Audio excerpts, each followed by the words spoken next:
अहो अलम श्लाघ्य तमं यतो कुलम अहो अलम पुण्य तमं मधोर्वनम यदेश पुंसाम ऋषभश्रियपति स्वजन्मना சங்கிரமணேன சாஞ்சதி. ஓ, யது மகாராஜரின் வம்சம் எவ்வளவு உயர்வாக புகழப்படுகிறது. அனைத்து ஜீவராசிகளின் உன்னத தலைவரான லக்ஷ்மி தேவியின் கணவர் அவரது பிறப்பை ஏற்று அவரது பிள்ளை பிரயாத்தில் சுற்றித் திரிந்த இடமான மதுராபுரி எவ்வளவு புண்ணியம் வாய்ந்தது. பொருளுரை: பரமபுருஷரான ஸ்ரீகிருஷ்ணர் அவரது திவ்ய தோற்றம், மறைவு மற்றும் செயல்களை பற்றிய வர்ணனையை பகவத்கீதையில் தெளிவாக அளித்துள்ளார். பகவான் அவரது நினைத்திற்கரிய ஆற்றலினால் ஒரு குறிப்பிட்ட குடும்பத்திலோ அல்லது இடத்திலோ தோன்றுகிறார். பந்தப்பட்ட ஆத்மா ஓர் உடலை விட்டு மற்றொரு உடலை ஏற்பதை போல பகவான் பிறப்பதில்லை. அவரது பிறப்பு சூரியனின் தோற்றத்தையும் மறைவையும் போன்றதாகும். சூரியன் கிழக்கு வானத்தில் உதயமாவதால் கிழக்கு வானமே அதற்கு மூலம் என்று ஆகாது. சூரிய மண்டலத்தின் ஒவ்வொரு பகுதியிலும் சூரியன் இருக்கின்றது. ஆனால் ஒரு குறித்த காலத்தில் அது காட்சிக்கு வந்து மற்றொரு குறித்த காலத்தில் அது காட்சியில் என்று மறைந்து போகிறது. அதே போலவே பகவானும் சூரியனைப் போல இப்பிரபஞ்சத்தில் தோன்றி மற்றொரு சமயத்தில் மீண்டும் நம் பார்வையிலிருந்து மறைந்து விடுகிறார். அவர் எப்பொழுதும் எல்லா இடங்களிலும் இருக்கிறார். ஆனால் காரணமற்ற அவரது கருணையினால் நம்முன் அவர் தோன்றும் போது அவர் பிறந்திருப்பதாக நாம் நினைக்கின்றோம். வேத நூல்களின் கூற்றுகளுக்கு ஏற்ப இவ்வுண்மையை புரிந்து கொள்பவர் இவ்வுடலை விட்டதும் நிச்சயமாக முக்தி அடைவார். பற்பல பிறவிகளில் பெரும் முயற்சியுடன் அறிவையும் துறவையும் வளர்த்து கொண்ட பின் முக்தி அடையப்படுகிறது. ஆனால் பகவானின் திவ்யமான பிறப்புகள் மற்றும் செயல்களை பற்றிய உண்மையை அறிவதாலேயே ஒருவரால் உடனடியாக முக்தி பெற முடியும். இதுவே பகவத்கீதையின் தீர்ப்பாகும். ஆனால் ஜட உலகில் உள்ள பகவானின் பிறப்பும் செயல்களும் சாதாரண ஜீவன்களுடையதை போன்றதே என்று அறியாமை இருளில் உள்ளவர்கள் முடிவு செய்கின்றனர். இத்தகைய குறையுடைய முடிவு ஒருவனுக்கு முக்தியை அளிக்காது. எனவே யது வம்சத்தில் மகாராஜா வசுதேவரின் மகனாக பிறந்து மதுராபுரியில் உள்ள நந்த மகாராஜனின் குடும்பத்திற்கு அவர் மாற்றப்பட்டது ஆகிய அனைத்தும் பகவானின் அந்தரங்க சக்தியால் செய்யப்பட்ட தெய்வீக ஏற்பாடுகளாகும். யது வம்சத்திற்கும் மதுராபுரி வாசிகளுக்கும் கிடைத்த பெரும் பேறு அளவிட முடியாததாகும். பகவானின் பிறப்பு மற்றும் செயல்களின் தெய்வீக தன்மையை பற்றி அறிவதாலேயே சுலபமாக முக்தி பெற முடியுமானால் பகவானின் குடும்ப அங்கத்தினராகவோ அல்லது அண்டை வீட்டுக்காரராகவோ அவரது நேரடியான சகவாசத்தை உண்மையாக அனுபவித்தவர்களின் கதி என்னவென்பதை கற்பனை செய்து காண இயலும். பகவானுடன் சகவாசம் கொள்ளும் அதிர்ஷ்டத்தை பெற்ற அனைவரும் நிச்சயமாக முக்தி எனப்படுவதை விட அதிகமான ஒன்றை அடைந்தனர்.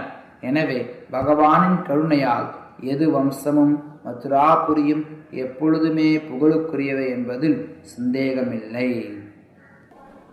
அஹோ அலம் ஸ்லாக்ய தமம் யதோ குலம் அஹோ அலம் புண்ணிய தமம் மதோர்வனம் யதேஷ பும்சாம் ரிஷபஸ்ரீயபதி ஸ்வஜன்மனா சங்கிரமணேன சாஞ்சதி. ஓ, யது மகாராஜரின் வம்சம் எவ்வளவு உயர்வாக புகழப்படுகிறது. அனைத்து ஜீவராசிகளின் உன்னத தலைவரான லக்ஷ்மி தேவியின் கணவர் அவரது பிறப்பை ஏற்று பிள்ளை பிராயத்தில் சுற்றித் திரிந்த இடமான மதுராபுரி எவ்வளவு புண்ணியம் வாய்ந்தது. கிருஷ்ணர் தோன்றி விளையாடிய மதுராபுரி. இங்க ஸ்ரீல பிரபுபாதர் இதை பற்றி விரிவாக சொல்லல. அவருடைய பொருளுரையில ஒரு குறிப்பிட்ட விஷயத்தை, அதாவது இங்க மதுராபுரி அப்படிங்கிறது விருந்தாவனம் உட்பட மொத்த பகுதியும் குறிப்பிட்டு சொல்லப்படுது. அதுவும் இங்கே குறிப்பாக பிருந்தாவனத்தினுடைய புகழ் சொல்லப்பட்டிருக்கு. ஏன்னா கிருஷ்ணர் விருந்தாவனத்துல தான் தவழ்ந்தார், மதுராவில் பிறந்தார். ஆனாலும் அவர் தவழ்ந்தது விருந்தாவனத்துல தான்.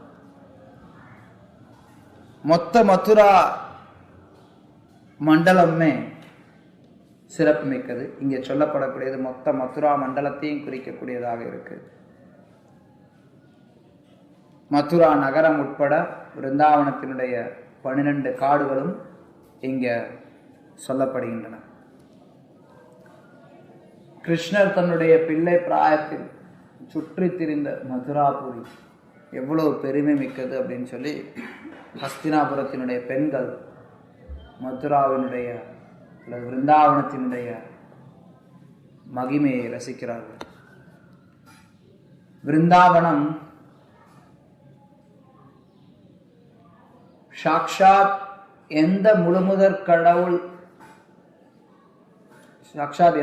முழுமுதற் கடவுளை அணுகிறதுக்காக எவ்வளவோ தேவர்கள் எல்லாரும் பன்னெடுங்காலமா தவம் இருக்கிறாங்களோ, அப்படி தவம் இருந்து எந்த முழுமுதற் கடவுள் அவங்களால உண்மையா அடைய முடியலையோ, உண்மையில சொல்ல போனோம்னா பல்வேறு தவங்களை இருக்கக்கூடியவர்கள் அவருடைய பாதத்திலிருந்து வரக்கூடிய ஒளியை மட்டும் பார்க்கிறார். அதாவது பிரம்மஜோதியை மட்டும்தான் பார்க்கிறார். அவருடைய பாதத்தை கூட அடைய முடியாது. பந்தாஸ்து கோட்டி சதவத்சர சம்பிரகம்யோ வாயோரதாபி மனசோ முனி புங்கவானாம் சோப்யஸ்தயத் பிரபத அவிசிந்திய தத்வே கோவிந்தமாதி புருஷம் தமஹம் புஜாமி. எந்த கோவிந்தனை பந்தாஸ்து கோடிக்கணக்கான வருடங்கள் அவங்க முயற்சி செய்கிறாங்களோ, யோகிகள் முயற்சி செய்கிறாங்களோ, அவரை அணுகிறது அவ்வளோ எளிமையானது கிடையாது. வாயுவினுடைய வேகத்தில், மனதினுடைய வேகத்தில் ஒருத்தர் கோடிக்கணக்கான வருடங்கள் பிரயாணம் செய்தால் கூட கிருஷ்ணரை அடைய முடியாது. நிறைய பேர் கிருஷ்ணருடைய பிரம்மஜோதினாலேயே மயங்கி கீழே விழுந்துடுறாங்க, இல்லை அதுலேயே நின்றுடுறாங்க.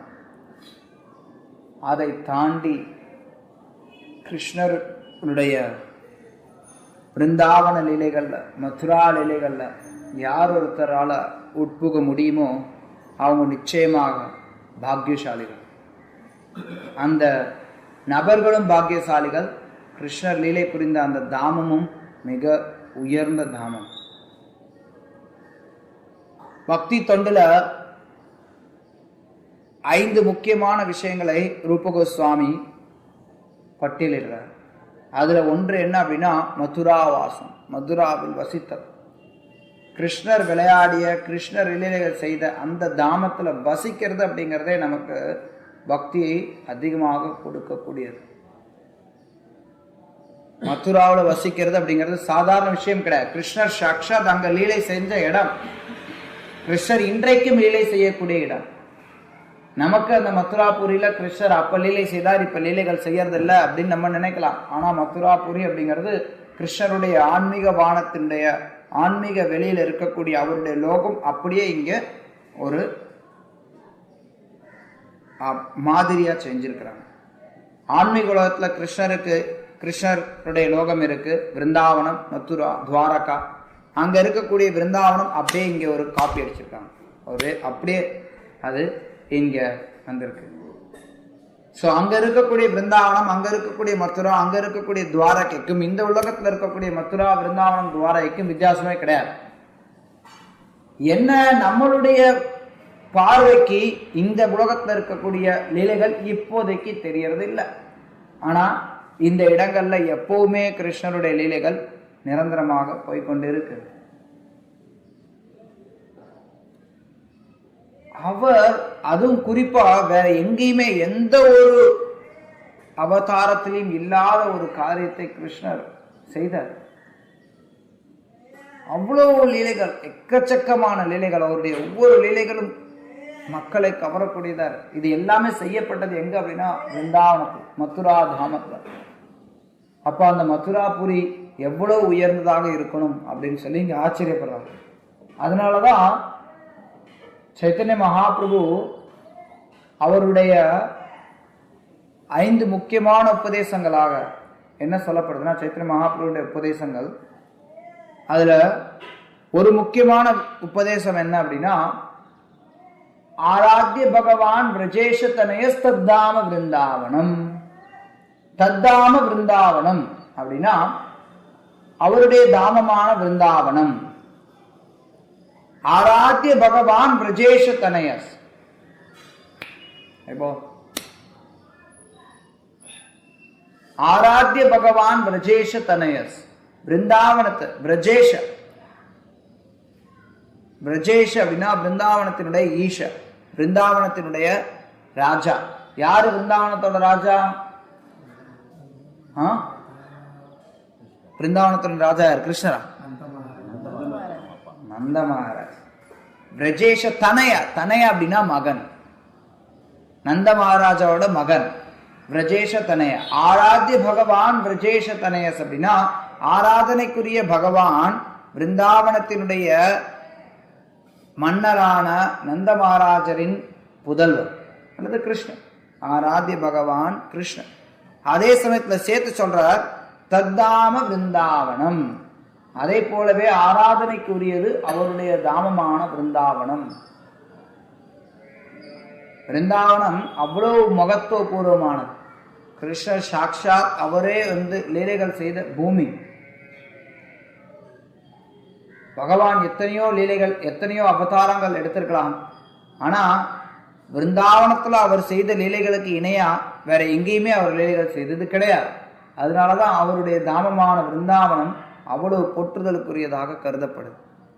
இங்க இந்த ஹஸ்தினாபுர வாசிகளும் உறுதி செய்யறாங்க.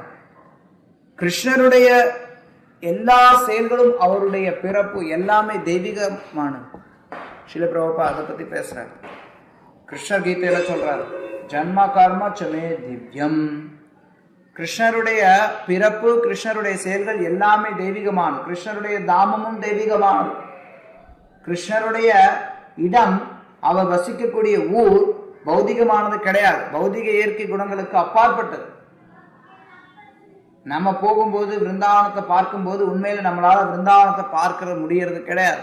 நம்ம ஒரு கவரப்பட்ட ஒரு விருந்தாவனத்தை தான் பார்க்கிறோம். உண்மையான விருந்தாவனத்தை நம்மளால பார்க்க முடியாது பௌதிக கண்களை வைத்துக் கொண்டு. அத ஸ்ரீகிருஷ்ண நாமாதி நபவேத் கிராகம் இந்திரிய சேவன்முகோஹி ஜீவாதோ ஸ்வயம் ஏவ ஸ்பிருத்யத.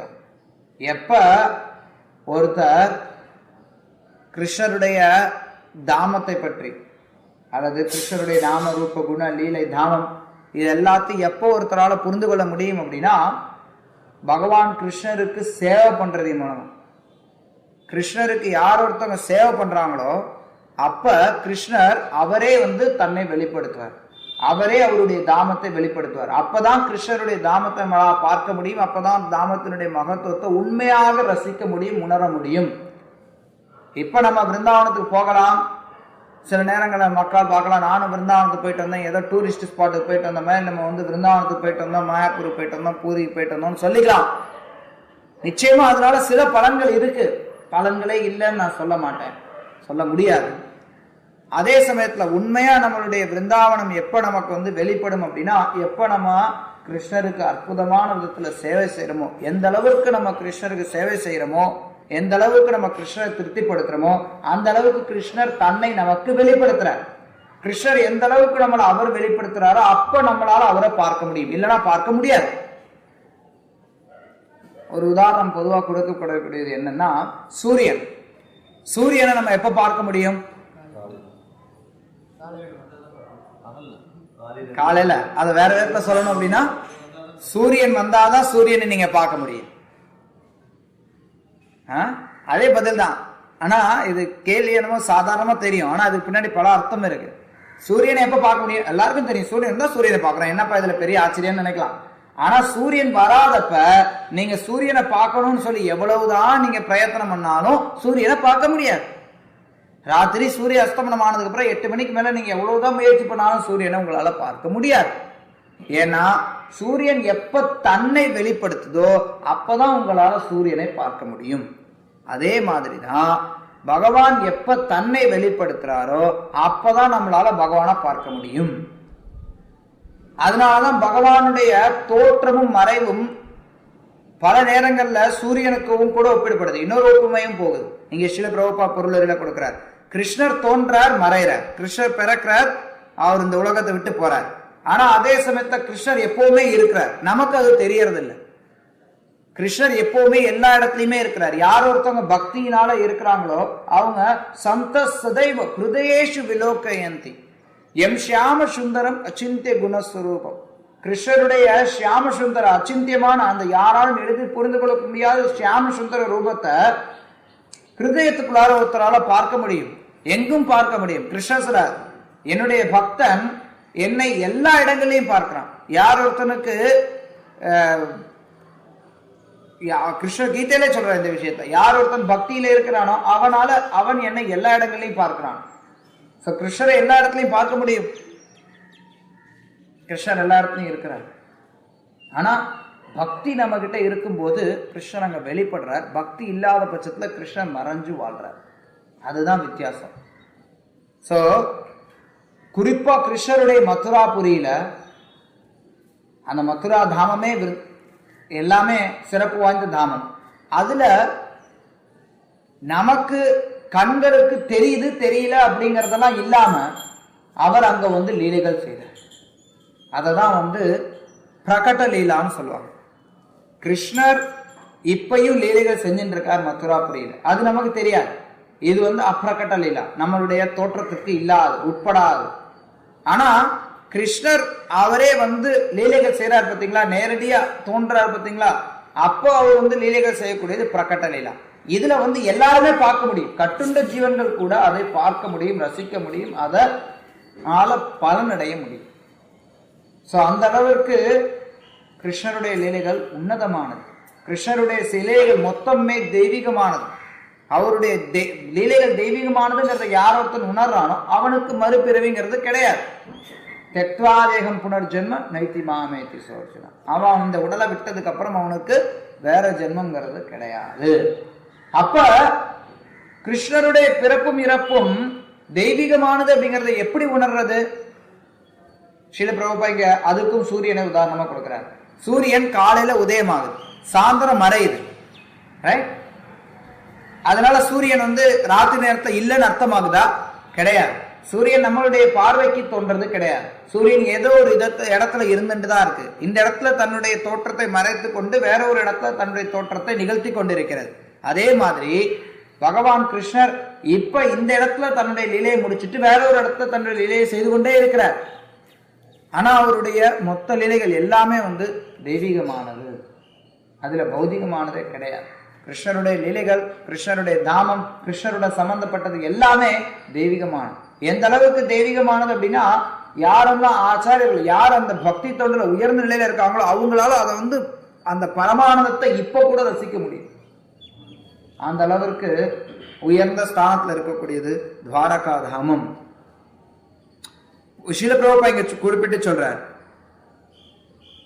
யாரெல்லாம் பெரும் அறிவையும் துறவையும் பற்பல பிறவிகளை வளர்த்து கொள்றாங்களோ அவங்களுக்கு முக்தி அடையப்படுது. ஆனா பகவானுடைய லீலைகளை பற்றி, அவருடைய திவ்யமான செயல்களை பற்றி யார் ஒருத்தவங்க தெரிஞ்சு வச்சுக்கிறாங்களோ அவங்க உடனடியா முக்தி அடைகிறாங்க. பகவானுடைய தாமம் பல நேரங்கள்ல அதோட ஒருத்தர் உறவு கொள்றதுனாலே ஒருத்தருக்கு மிக உயர்ந்த நன்மையை கொடுக்கும். அதனாலதான் ரூப கோஸ்வாமி மதுராவாசத்தை ஒரு முக்கியமான பக்தியினுடைய அங்கமாக கொடுக்கிறார். ஏன், என்ன வித்தியாசம்?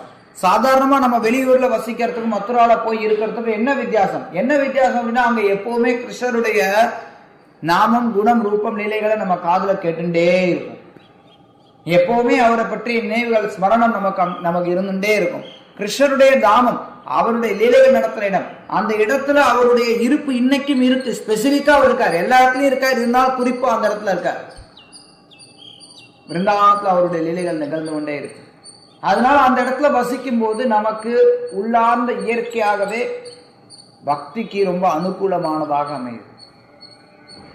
அதைத்தான் சைத்தன்ய மகாபிரபு நமக்கு எடுத்து, அதைத்தான் சைத்தன்ய மகாபிரபு சொல்லியிருக்காரு, சத்தாம விருந்தாவனம், அவருடைய விருந்தாவனம் வழிபாட்டுக்குரியது. ஏன்னா அவ்வளவு மகத்துவபூர்வமானது, வேற யாராலும் அவ்வளவு எளிதா அடைய முடியாத ஒரு தாமம்.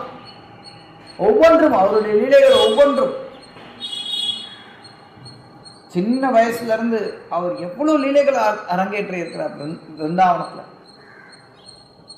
ஒரு சாதாரண குழந்தையை போல சுகதேவ கோஸ்வாமி பின்னாடி வரக்கூடிய அத்தியாயத்துல சொல்லுவார். என்ன ஒரு ஆச்சரியம்! யாருக்காக எல்லாரும் ரொம்ப ஆச்சரியமா கஷ்டப்பட்டு பெரும் மதிப்பு மரியாதையோட நடத்துறாங்களோ அந்த பகவான் இங்க விளையாடுறாரு. நந்த மகாராஜோட முற்றத்துல விளையாடுறார். எப்படி விளையாடுறார்?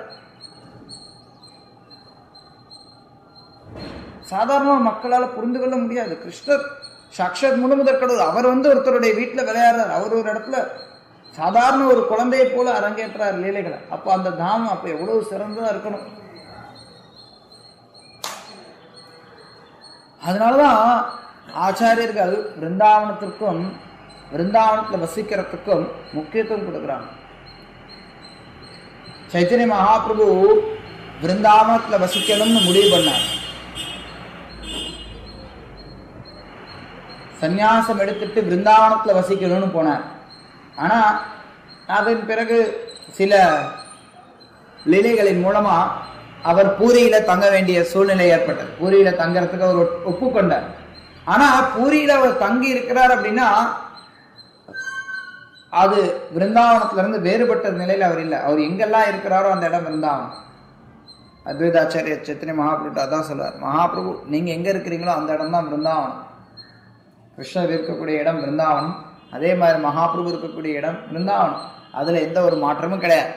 இருந்தாலும் மகாபிரபு அந்த விருந்தாவன பாவத்தை அவர் எப்பவுமே வச்சுட்டு இருந்தார். அதுக்காக அந்த பாவத்தை அதிகமாக சில இடங்கள்ல பிரிவு இருக்கும்போது அதனுடைய உணர்வுகள் அதிகமாக இருக்கும். அதனால விருந்தாவனத்தை விட்டு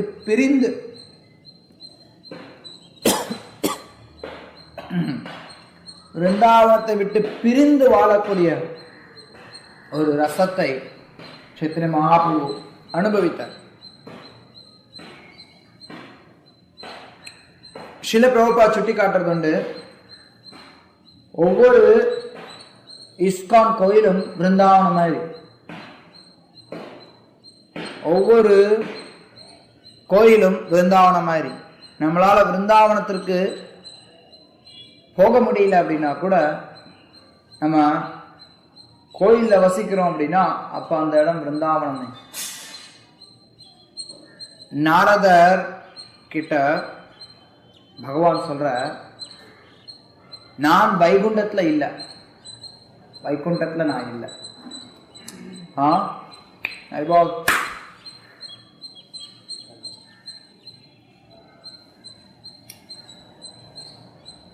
நாரதர் கிட்ட நாராயணர் சொல்ற இந்த காரியத்தை, இந்த விஷயத்தை, நான் வைகுண்டத்துல இல்ல, யோகிகளுடைய ஹிருதயத்திலையும் இல்ல.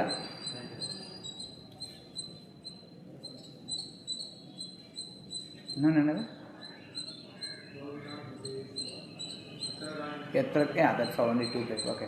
நான் வைகுண்டத்துல இல்ல, யோகிகளுடைய ஹிருதயத்திலையும் இல்ல. எங்க இருக்கிறேன்? எத்ர காயந்தி மத் பக்தா, என்னுடைய பக்தர்கள் என்னுடைய புகழை எந்த இடத்துல பாடுறாங்களோ அந்த இடத்துல நான் வசிக்கிறேன். கிருஷ்ணருடைய தாமம் அப்படிங்கிறது அப்படிப்பட்ட உயர்வு வாய்ந்தது. கிருஷ்ணருடைய தாமம் அப்படின்னா என்ன? கிருஷ்ணர் வசிக்கக்கூடிய இடம். கிருஷ்ணர் எங்க வசிக்கிறார்? எங்க கிருஷ்ணருடைய நாமம் புகழப்படுகிறதோ அந்த இடத்துல கிருஷ்ணர் வசிக்கிறார். அதனாலதான் ஸ்ரீல பிரபுபாத் சொல்றது உண்டு, ஒவ்வொரு இஸ்கான் கோயிலுமே விருந்தாவனமா இருக்கு. ஒவ்வொரு கோயில்ல நம்ம கோயில்ல வசிக்கிறோம் அல்லது கோயில்ல நம்ம நிகழ்ச்சிகள்ல கலந்து கொள்றோம் அப்படின்னா அப்ப அது விருந்தாவனத்துல வசிக்கிற மாதிரி மகத்துவபூர்ணமான. சில நேரங்கள்ல விருந்தாவனத்துக்கே நம்ம போனாலும், அதாவது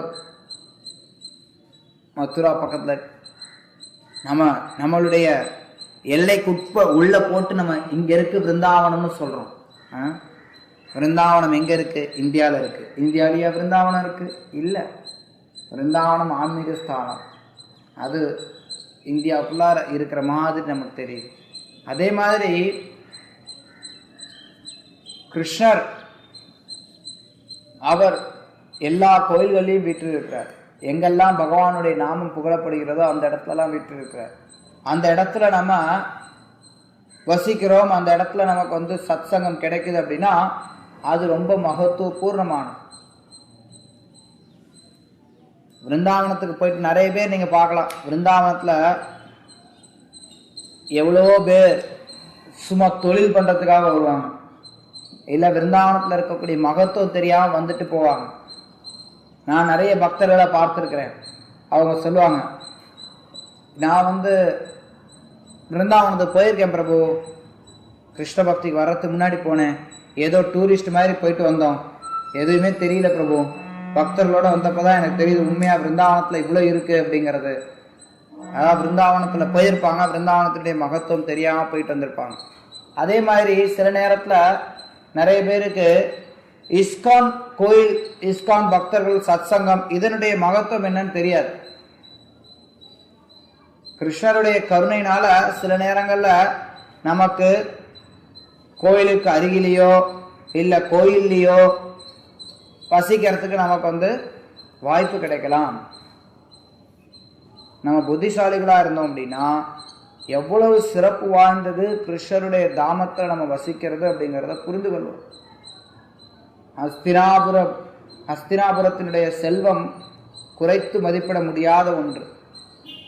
ஹஸ்தினாபுரம் எந்த அளவுக்கு செல்வ செழிப்பு வாய்ந்ததுன்னு நம்மளால கணக்கே போட முடியாது. அங்க வாழக்கூடிய பெண்கள், அதாவது உலகத்துக்கே அதுதான் தலைநகரம், உலக மொத்தத்துக்கும் தலைநகரம் ஹஸ்தினாபுரம். அங்க உலகமே அந்த காலத்துல பயங்கர செல்வ செழிப்போடு இருந்தது. அதுலேயும் குறிப்பா ஹஸ்தினாபுரத்தினுடைய செல்வத்தை நம்ம எவ்வளவுன்னு சொல்லவே முடியாது. அவங்க நினைக்கிறாங்க மதுராவனத்தை போல உயர்ந்தது எதுவும் கிடையாது. மதுராவனத்துல என்ன இருக்கு? ஒன்றும் கிடையாது. அங்க வெறும் காடு, மதோர்வனம் காடு. அது கிருஷ்ணர் என்ன பண்றாரு? அங்க அவர் இருக்கிறார், கிருஷ்ணர் இருக்கார். மற்ற இடங்கள்ல என்ன மகத்துவம்? கிருஷ்ணர் இல்லாத பட்சத்தில். அதனால யாருக்கு இஸ்கானோட பக்தர்களோட தொடர்பு கொள்றதுக்கான ஒரு அரிய வாய்ப்பு கிடைச்சிருக்கோ, புத்திசாலிகளா இருந்தா அந்த அரிய வாய்ப்பை பயன்படுத்திக் கொள்வாங்க. சில நேரத்தில் நம்ம பார்க்குறோம், அந்த அரிய வாய்ப்பை நிறைய பேர் புறக்கணிச்சுட்டு போவாங்க. சில பிரபுபா நிறைய நேரங்களில் சொல்லுவாங்க, நாங்கள் என்னப்பா சொல்கிறோங்கள, எல்லாரையும் வர சொல்கிறோம், எல்லாரையும் வர சொல்கிறோம். நாங்கள் சொல்கிறது என்ன? பாடு, ஆடு, கிருஷ்ணருக்கு கொஞ்சம் சேவை பண்ணு, பிரசாதம் சாப்பிடு, இதுதான் சொல்கிறோம். உங்களை கடினமாக உழைக்க சொல்லி சொல்லல. எந்த ஒரு கடினமாக கிருஷ்ணருக்காக உழைக்கிறோம். ஆனால் கிருஷ்ணருக்காக உழைக்கும் போது இதில் ஒரு உழைப்பு அப்படிங்கிறதுக்கு இதுக்கும் பயங்கர வித்தியாசம் இருக்கு. கிருஷ்ணருக்காக உழைக்கிறவங்க என்னைக்குமே அதிகமாக உழைக்கிறதுனால ஐயோ நான் ஏன் இவ்வளோ செய்கிறேன் அப்படின்னு சொல்லி நினைக்கவே மாட்டாங்க. பௌத்திகமாக கர்மி பார்த்தீங்கன்னா ஒரு நாள் லீவு கிடைச்சதுன்னா ஆஹா எனக்கு லீவு கிடைச்சதுன்னு சந்தோஷப்படுவான். பக்தன் அப்படி இருக்க மாட்டான். பக்தனுக்கு சேவை இல்லை அப்படின்னா அவன் வருத்தப்படுவான், ஐயோ எனக்கு என்ன இன்னைக்கு சேவை இல்லையா. அங்கதான் வித்தியாசம் இருக்கு. அப்ப அவன் பக்தியுடைய பாவம் அவனுக்கு அங்க இருக்கும்போது அவனுக்கு எதுவுமே ஒரு சுமையா தெரியாது. பக்தியினுடைய பாவம் இல்லை அப்படின்னா ஜபம் பண்றது கூட சுமையா தெரியும். எதுக்குடா நான் ஜபம் பண்ணணும், இதுல இந்த நேரத்துல நான் உட்காந்து டிவி பார்க்கலாமே, இந்த நேரத்துல 4 எதையாவது சாப்பிடலாமே, மிச்சர் வாங்கி கொறிக்கலாமே, கிரிக்கெட் மேட்ச் பார்க்கலாமே, இல்லை அந்த மாதிரி எண்ணங்கள்லாம் வேற மாதிரி இருக்கும். பக்தியினுடைய பாவம் இருந்ததுன்னா ஜபம் பண்ணும்போது கிருஷ்ணருடைய நாமத்தை நம்ம சொல்றோம், ஒரு உன்னதமான ஒரு ஆனந்த நிலை அங்க ஒருத்தர் வெளிப்படுத்த முடியும். அதனால கிருஷ்ண பக்தர்களுடைய சங்கம் கொள்றது அப்படிங்கிறது சாதாரண ஒன்று அல்ல. எல்லாரும் விரும்பத்தக்க ஒன்று. சில நேரத்தில் நமக்கு சாதாரணமாக கிடைக்கிறதுனால நம்ம அதை சாதாரணமாக நினைச்சிடறோம். அதுக்கு வாய்ப்பு இருக்கு. ரொம்ப மகத்துவபூர்வமான ஒன்று, ஆனால் அதனுடைய மகத்துவம் தெரியலன்னா என்ன பண்ணுவோம்? பக்தி சித்தாந்த டாக்கூர் ஒரு கதை சொல்லுவார். ஒருத்தன் என்கிட்ட சாலகிராமம் வச்சிருக்கான். சாலகிராமம் வழிபாட்டுக்குரியது, பகவான் விஷ்ணு. ஆனால் அவன் என்ன பண்ணான்னா சாலகிராமத்தை வச்சு பாக்கு கொட்டையை உடைச்சுட்டு இருக்கிறான், கல் மேல வச்சு உடைச்சுட்டு இருக்கிறான். அது முட்டாள்கள் செய்யக்கூடிய பணி, புத்திசாலிகள் செய்ய மாட்டாங்க. நடைமுறை வாழ்க்கைக்கு நம்ம ஒரு சாலகிராமத்தை உபயோகப்படுத்த மாட்டாங்க, யாரும் செய்யறது இல்லை அப்படின்னா கூட நீங்கள் இன்னொரு உதாரணம் எடுத்துக்கலாம். யாருக்கிட்டையாவது இந்த ரமாய்ப்ரூ வச்சிருக்காரு 10,000 ரூபாய் செல்ஃபோனு, ஓகே 5,000 ரூபாய், இது ஒன்றும் பெருசாக இல்லை, இது ஒன்றும் கொஞ்சம் இதாக தான் இருக்குது. ஓகே, சில பேர் பெருசாக வச்சுருக்குறாங்க, நல்லா 10,000 5,000 20,000 செல்ஃபோன் வச்சுருக்காங்க, கொஞ்சம் வெயிட்டாகவும் இருக்கும் அது, ரைட்? அதை வந்து பேப்பர் வெயிட்டாகவும் ஒருத்தர் யூஸ் பண்ணலாம். இதை கூட பேப்பர் வெயிட்டாக யூஸ் பண்ணலாம். பேப்பர் வெயிட்டாக திரும்ப இந்த கல் மேலே ஒன்று வச்சுருப்பாங்க, மேலே பறக்காமல் இருக்கிறதுக்கு வச்சுருப்பாங்க. 20,000 ரூபா போட்டு செல்ஃபோன் வாங்கி பேப்பர் வெயிட்டாகவும் யூஸ் பண்ணலாம். அதை செல்ஃபோன் எப்படி உபயோகப்படுத்தணுமோ அப்படியும் உபயோகப்படுத்தலாம். அது மாதிரி நமக்கு கிருஷ்ண பக்தியில் பக்தர்களோட சத்சங்கம் கிடைச்சிருக்கு அப்படின்னா அதுக்கு மகத்துவம். ஏன் ஒருத்தர் வந்து செல்ஃபோனை பேப்பர் வெயிட்டாக யூஸ் பண்ணுறோம் அப்படின்னா அந்த செல்ஃபோன் எதுக்கு யூஸ் பண்ணுறது, அதனுடைய மகத்துவம் என்ன அப்படின்னு அவனுக்கு தெரியல. அதனால அதை எப்படி உபயோகப்படுத்தணுமோ அப்படி உபயோகப்படுத்தாமல் வேறு விதத்தில் உபயோகப்படுத்துகிறான். அதே மாதிரி சில நேரத்தில் சில பேருக்கு பக்தருடைய சங்கம் கோயிலில் வசிக்கிறது, கோயிலுக்கு அருகையில் வசிக்கிறது, இந்த மாதிரி ஒரு மகத்துவபூர்வமான ஒரு வாய்ப்பு கிடைச்சிருக்கும். ஆனால் அந்த வாய்ப்பு வந்து அவனுக்கு தெரியாது. எதுக்குடா இது வந்து இது என்ன, இது எதுக்கு இந்த மாதிரியான வாழ்க்கை முறை தெரியாது. பிரபுபாதா தான் சொல்றார், நாங்கள் சொல்கிறோம் வாங்க எங்கள் கூட தங்குங்க, கஷ்டப்படாமல் வேலை செய்ய வேண்டியதில்லை, எதுக்கு நீ கஷ்டப்பட்டு வேலை செய்கிறேன்னு சொல்கிறோம். ஆனால் அவன் என்ன நினைக்கிறான், மக்கள் என்ன நினைக்கிறான், இல்லை நான் போய் நாயையும் பண்ணியும் மாதிரி வேலை செஞ்சுட்டு தான் இருப்பேன், கழுதைய மாதிரி நான் வேலை செய்வேன், நான் வெளியில் போகிறேன், நான் இங்கே போகிறேன் அங்கே போகிறேன்னு சொல்லி நிறைய பேர் சொல்லிட்டு இருப்போம். எதுக்கு அப்படின்னா மூளை இல்லை. சில பேர் என்ன தெரியுமா பண்ணுவான், ரொம்ப புத்திசாலி நினைச்சிட்டு, ஆமா எனக்கு மூளை இல்லை நான் போறேன். ஏன் மூளை இல்லைன்னா மூளையை எடுத்துக்கிறதுக்கு தான் சொல்லுது. இஸ்கான்ல சில பேர் வந்துட்டாங்க அப்படின்னா நல்லா பேச கத்துப்பாங்க. அதாவது அங்கதான் வந்து ரொம்ப பணிவோட இருக்கிற மாதிரி நடிப்பாங்க. உண்மையா பணிவு அப்படின்னா என்னன்னு தெரியாது. அவங்க என்ன பண்ணுவாங்கன்னா ஏதாவது செய்யும் போதுதான் நான் என்ன பண்றது, எனக்கு தகுதி இல்லை, எனக்கு திறமை இல்லை, என்னால முடிஞ்சது இவ்வளவுதான்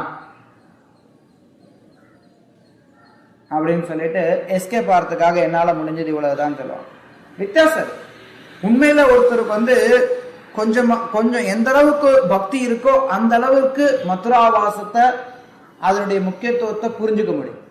அதே மாதிரிதான் பக்தர்களுக்கும். நம்ம வந்து கோயில்ல இருக்கிறோம் அப்படின்னா ஒரு வாய்ப்பு கிடைச்சிருக்கு அப்படின்னா எவ்வளவு பெரிய மகத்துவமான பிரம்மாண்ட பிரமிதே குணே பாக்யவான் ஜீவ் குரு கிருஷ்ண பிரசாதே பக்தில தப்பி பற்பல பிறவிகளா பிரபஞ்சம் முழுக்க தெரிஞ்சிருக்கிறோம், அலைஞ்சு தெரிஞ்சிருக்கோம். எதுக்காக தெரிஞ்சிருக்கோம், ஏன் தெரிஞ்சிருக்கோம், நாயா தெரிஞ்சிருக்கோம், பண்ணியா தெரிஞ்சிருக்கோம், எத்தனையோ பிறவிகள்ல எவ்வளோ வேலை செஞ்சுட்டோம். பிரம்மாவோ வாழ்ந்திருக்கோம், இந்திரனா வாழ்ந்திருக்கலாம், எப்படியோ வாழ்ந்திருக்கலாம், மலத்துல இருக்கக்கூடிய புழுவா வாழ்ந்திருக்கலாம். அப்படியெல்லாம் வாழ்க்கையை வீணடிச்சுட்டு இருந்தவங்களுக்கு குரு கிருஷ்ணருடைய கருணையினால பக்தி அப்படிங்கிறது விதைக்கப்படும். அப்படி பக்தி லதா விதைக்கப்படுது அப்படின்னா அந்த பக்தி செடியை வளர்க்கறதுக்கு என்னெல்லாம் செய்யணுமோ அதை செய்யறதுக்கு ஒரு புத்திசாலி மனிதன் ஆர்வமுடையவனா இருக்கணும். அதை பக்தி லதா வளர்றதுக்கு ரொம்ப சாதகமான ஒரு சூழ்நிலை தான் மதுராவாசம் அல்லது கோயில்ல வசிக்கிறது அப்படிங்க. அப்ப யார் ஒருத்தர் தன்னுடைய நீச்சமான நிலைய உணர்றாங்களோ அவங்க எளிமையா இந்த மதுராவாசத்தை எடுத்துக்கொள்வாங்க. எவ்வளவு மகத்துவபூர்வமானது அப்படிங்கிறத உணர்ந்து செயல்படுவாங்க. சில நேரத்துல நமக்கு அதனுடைய உணர்வுகள் இல்லாம இருக்கலாம், ஆனா புத்தி இருக்கணுமே. கிருஷ்ண கீதையில அதான் சொல்றாரு, நமக்கு புத்தி யோகம். பக்தி அப்படிங்கிறது கிருஷ்ணன் மேல இருக்கக்கூடிய உயர்ந்த பற்றுதல், அவர் மேல இருக்கக்கூடிய அன்பு, அதெல்லாம் நம்ம கிட்ட வளராம இருக்கலாம்.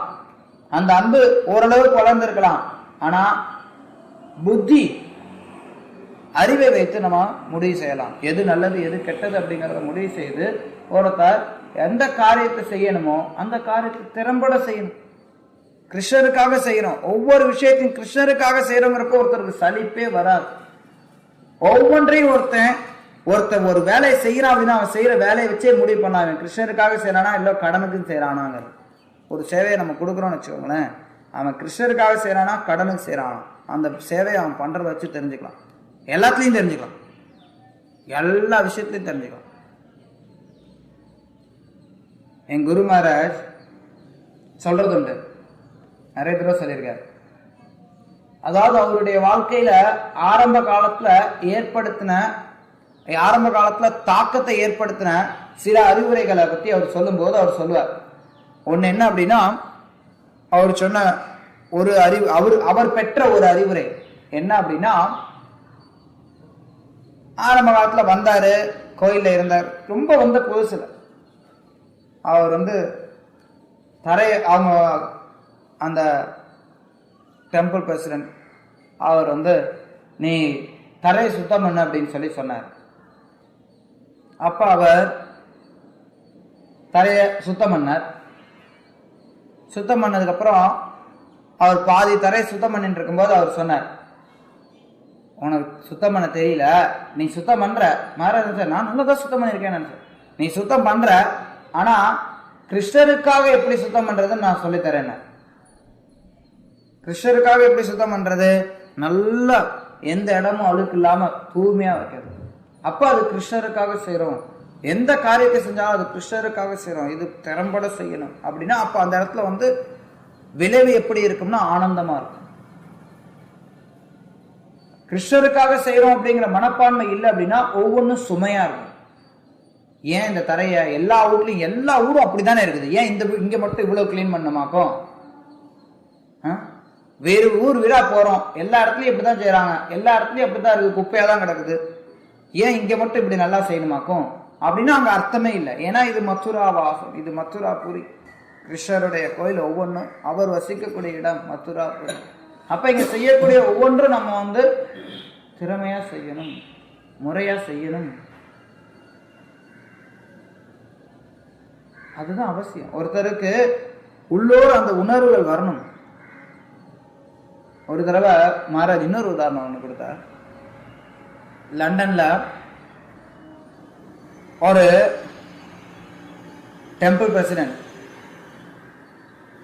போய் ஒரு பூஜாரி ஒருத்தர் இருந்தார்.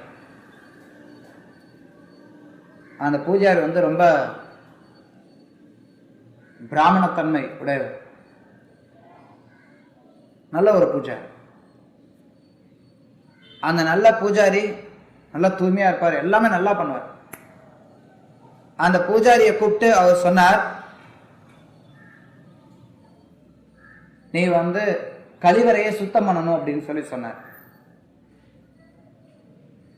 அப்ப அந்த பூஜாரி, பொதுவா யாரும் பூஜாரியை கூப்பிட்டு கழிவறையை சுத்தம் பண்ணு சொல்ல மாட்டாங்க, ஆனா அவர் கழிவறை சுத்தம் பண்ணு அப்படின்னு சொல்லி சொல்றார். அப்ப அந்த பூஜாரி ஒரு நிமிஷம் ஒரு க்ஷணம் யோசிச்சுட்டு சரி நான் சுத்தம் பண்றேன் அப்படின்னு.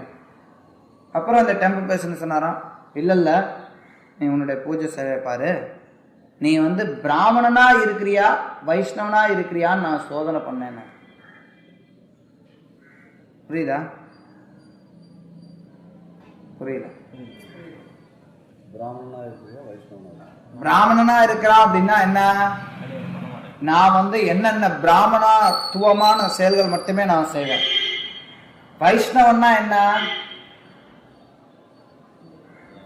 பகவானுடைய சேவைகள் என்ன இருக்கோ எல்லாத்தையும் செய்யறதுக்கு தயாரா.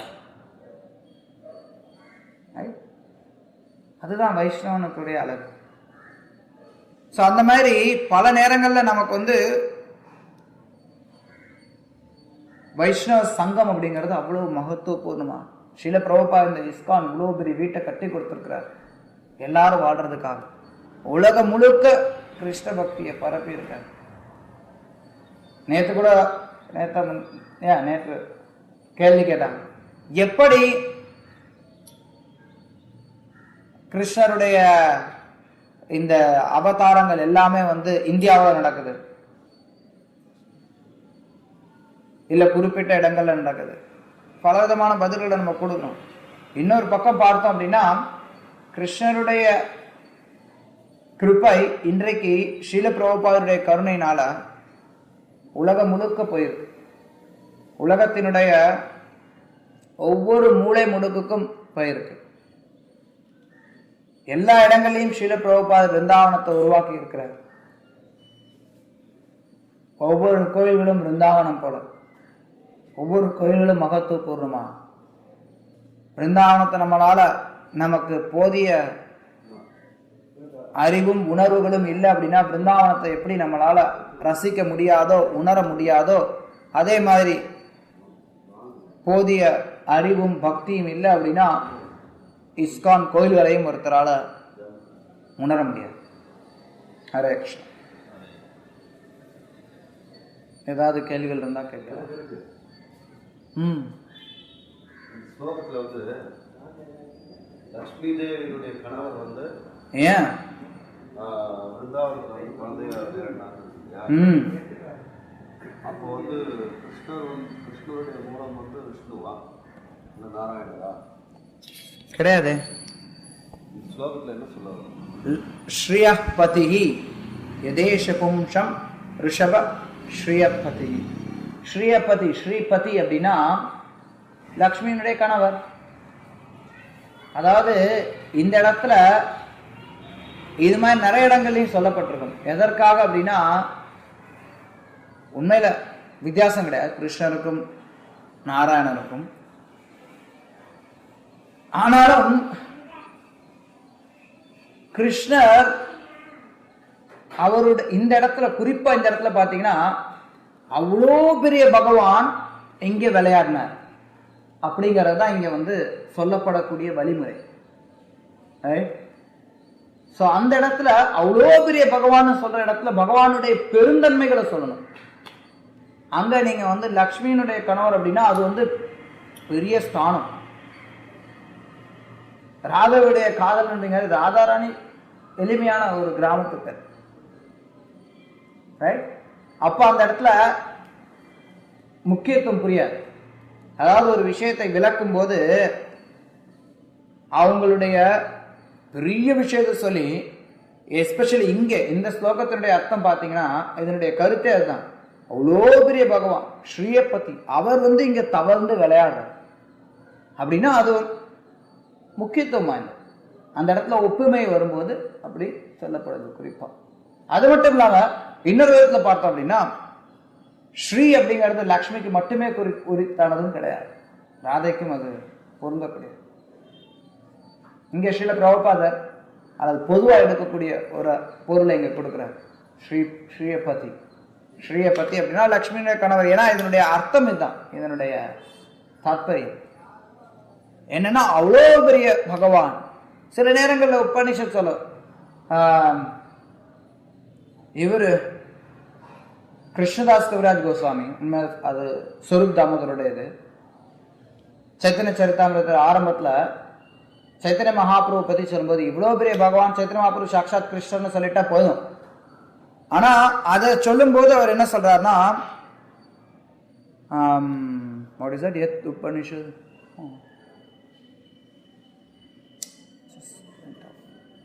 What is that verse? Verse 4, 5.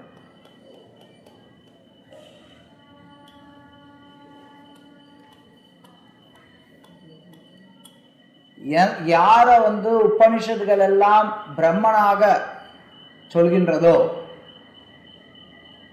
அப்படின்னு சொல்லி ஆரம்பிக்கிறார் சைத்தன்ய மகாபிரபு பத்தி சொல்லும்போது. ஏன் வந்து மகாபிரபு பத்தி பேசும்போது இவர் ஏன் பிரம்மனை பத்தி சொல்றாரு அப்படின்னா, எந்த உபனிஷத்துகள் எல்லாம் யார பத்தி புகழுதோ அந்த பகவான் இங்க இருக்கிறார் அப்படிங்கிறத சுட்டி காட்டுறதுக்காக அப்படி சொல்லப்படும். நீங்க எனக்குலாம் எதுக்கு மகாபிரபு பத்தி பேசும்போது ஏன் உபநிஷத்துகள் பிரம்மனெல்லாம் எதுக்கு பிடிச்சி இழுக்கணும்? ஏன்னா அதுதான் வந்து வழிமுறை. சாஸ்திரத்துல நிறைய இடத்துல இந்த மாதிரியான விளக்கங்கள் இருக்கிறத நம்ம பார்க்கலாம்.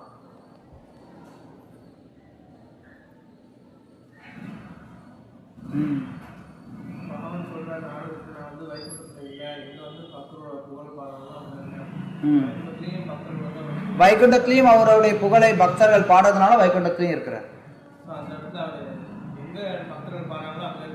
அந்த கருத்தை அவர் சொல்றதுக்காக அவர் சொல்ல வர்றார். நான் வைகுண்டத்துல இல்லை அப்படின்னு சொல்றாரு. வைகுண்டத்துல இல்லை அப்படின்னா அவர் வைகுண்டத்துல இல்லாம இருக்கிறதுன்னு அர்த்தம் கிடையாது. அதாவது வைகுண்டம் அப்படிங்கிறது இந்த ஒரு எல்லைக்குட்பட்ட இடம் கிடையாது. எங்க என்னுடைய பக்தர்கள் பாடுறாங்களோ அந்த இடத்துல நான் இருக்கிறேன் அப்படிங்கறது தான் அவர் வந்து சொல்ல வர்றார். அது மட்டும்தான் வைகுண்டங்கிறது கிடையாது. அந்த இடம் மட்டும்தான் வைகுண்டம் கிடையாது. ஒவ்வொரு கோயிலும் வைகுண்டம் தான். ஏன் ஒவ்வொரு கோயிலும் வைகுண்டம் தான், எல்லா இடமும் வைகுண்டம் தான். பகவான் சொல்ற என்னுடைய செயல்கள் திவ்யமானதுன்னு சொல்றவங்க வந்து லிபரேட் அடைகிறாங்கன்னு சொல்றாங்க, முக்தி அடைகிறாங்க. இங்க பிரபுபாதம் பர்போட்ல அதான் சொல்றாரு. பட் நேத்திய வகுப்புல வந்து நம்ம பார்த்தோம், பற்றுதல் இருக்கிற வரையும் நம்ம வந்து யாரும் போக முடியாது அப்படின்னு. நேற்று நம்ம பேசிட்டு இருந்தோம், யாருக்கு வந்து பௌதிக பற்றுதல் இருக்கோ அவங்க வந்து பகவானுடைய லோகத்துக்கு போக முடியாதுன்னு. எங்க சொல்லப்படுது பகவானுடைய லீலைகள் தெய்வீகமானது அப்படின்னு யார் ஒருத்தவங்க புரிஞ்சுக்கிறாங்களோ அவங்க பகவானுடைய லோகத்துக்கு போறாங்க. ரெண்டையும் எப்படி புரிஞ்சுக்கிறது? யார் ஒருத்தவங்களுக்கு பௌதிகமான பற்றுதல் இருக்கோ அவங்களால பகவானுடைய லீலைகள் தெய்வீகமானது அப்படிங்கிறத உணர முடியாது, பௌதிகமா தான் பார்க்கணும்.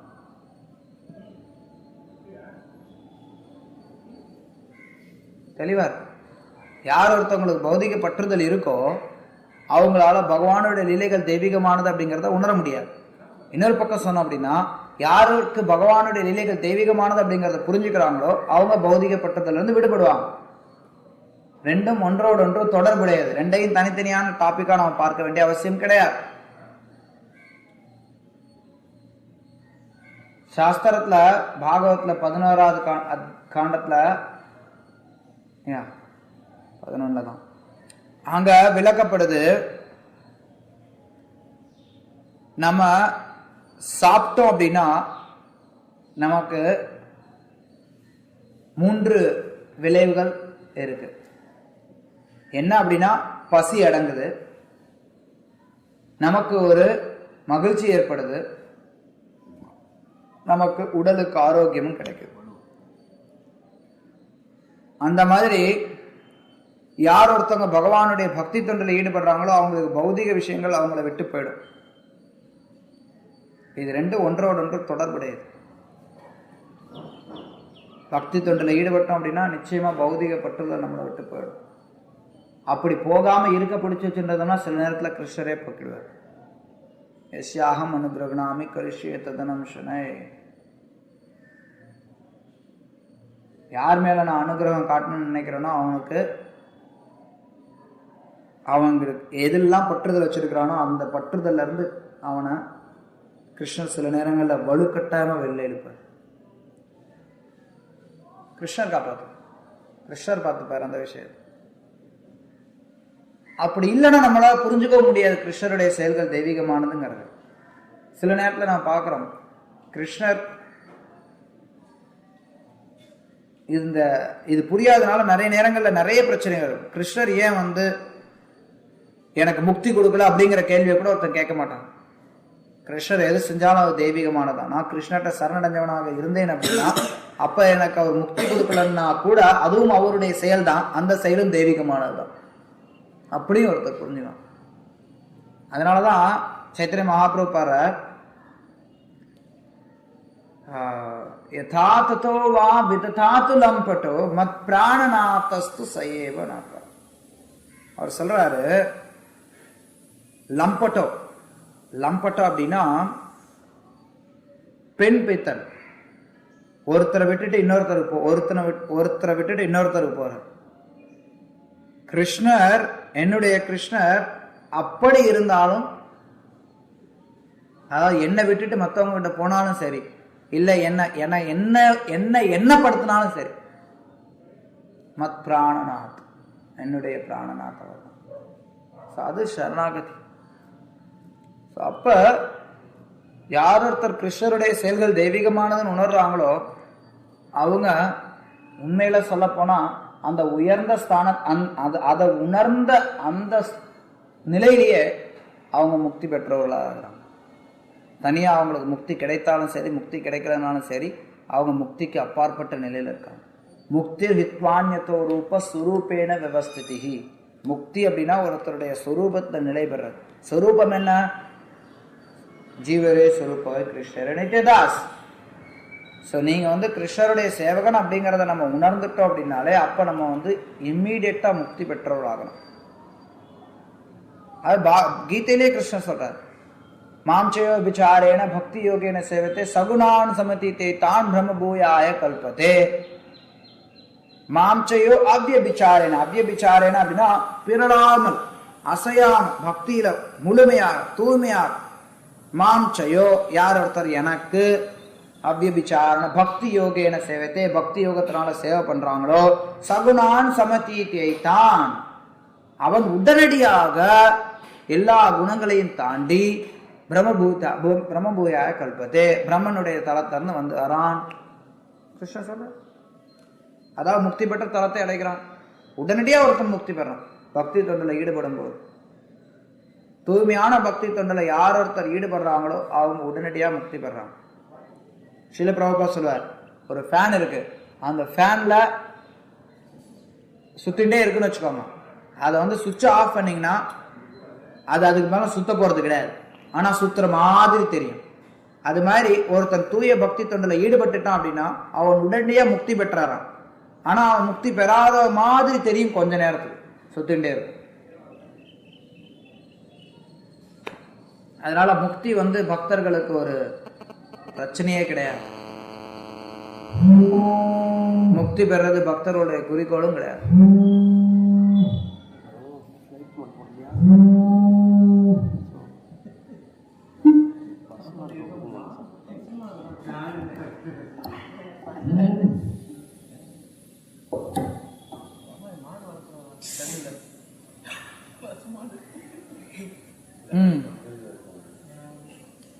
இன்னொரு கேள்வி.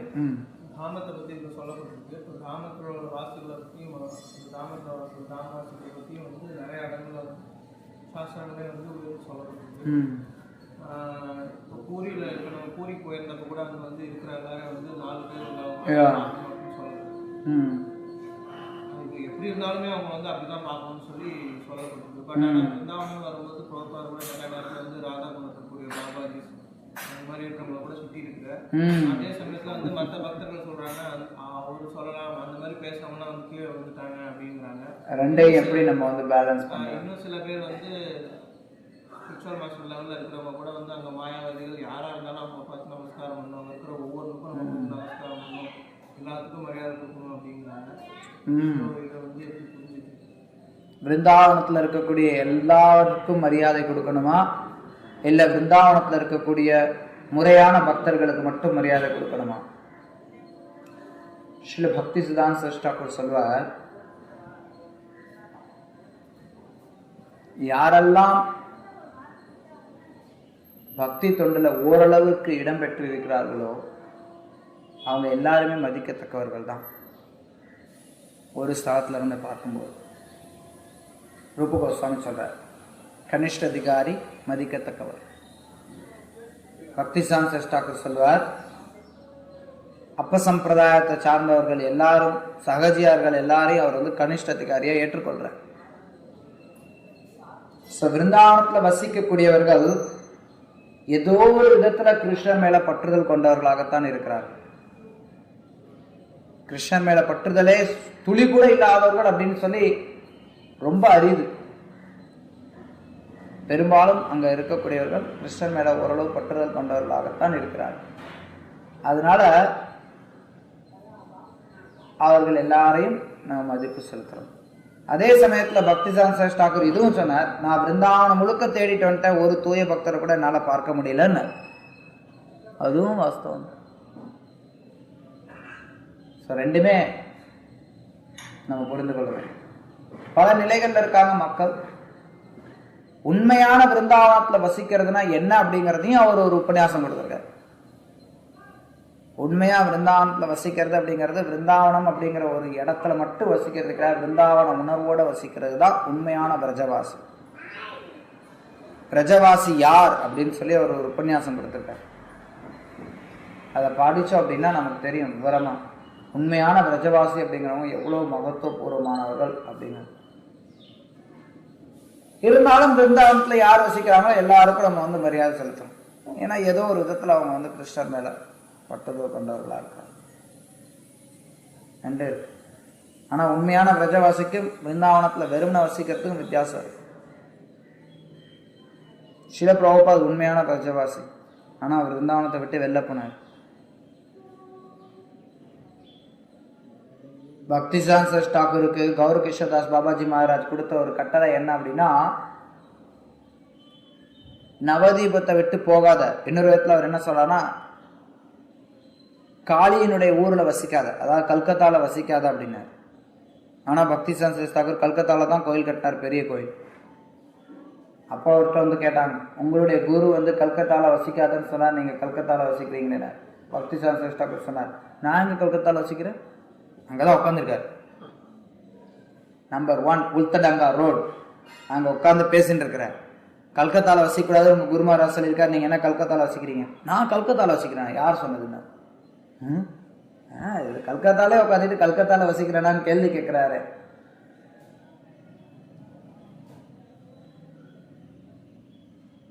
हमारा हृदय सदा गोविंद विश्राम, गोविंद पवन मोरा वैष्णव प्राण. எந்த இடத்துல கிருஷ்ணர் வைஷ்ணவர்களுடைய இதயத்தில் இருக்கார், அதனால அந்த இடம் பிருந்தாவனம். அதுதான் உண்மையான பிரஜவாசம். பக்தி சித்தாந்த தாக்கூர் உண்மையான பிரஜவாசி, ஷீல பிரபுபாத் உண்மையான பிரஜவாசி. இருந்தாலும் பிருந்தாவனத்துல வசிக்கக்கூடியவங்க எல்லாருமே ஏதாவது விதத்துல கிருஷ்ணர் மேல பற்றுதலை கொண்டு இருக்காங்க, அதனால அவங்களும் மதிக்கத்தக்கவர். பக்தி சித்தாந்த தாக்கூர் எழுதுற உபதேசாமிர்தத்தில் இந்த சகசியர்கள் எல்லாரும் கூட கனிஷ்ட அதிகாரி, ஏன்னா அவங்க கிருஷ்ணரை ஏற்றிருக்கிறாங்க, கனிஷ்ட பக்தர்கள்.